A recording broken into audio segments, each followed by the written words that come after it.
I think when I was involved in Italia 90, it was mainly the heat that was the issue.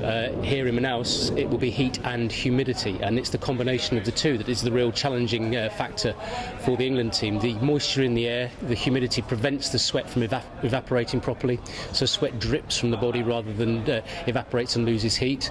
And also the heat in the air, of course, will mean that it's much harder for the players to lose that heat when they're creating heat energy from playing. So the combination of the two will make it very hard for them. They'll sweat at a much higher rate. That sweat will lose both fluid and electrolytes, and again it's a combination of the two that will inhibit their performance, particularly towards the end of the game when they can become dehydrated and they can run out of those essential electrolytes and indeed the fuel that they need to sustain high performance for 90 minutes. It's really important that players do acclimate, as they call it, or acclimatise to the hot conditions and the humidity. If they do that, then they will be able to cope with them much more effectively. If you come in off the streets of London and Canary Wharf into the Lucozade Conditions Zone, you immediately experience that clammy, hot effect of walking into the environment. With the preparation that the England team have done, they should find it a lot easier. That's not to say that they'll find it totally normal. They will almost certainly have to play at a lower tempo, reduce their work rate. But I think a combination of the preparation and staying properly hydrated before and during the game will mean that they can play the game very capably. They may need to reduce the tempo, they may need to change their tactics, and they may need to make use of substitutes to give players who are tiring a chance to rest and to come out of the game. But nevertheless, I think they mustn't treat it as a psychological barrier.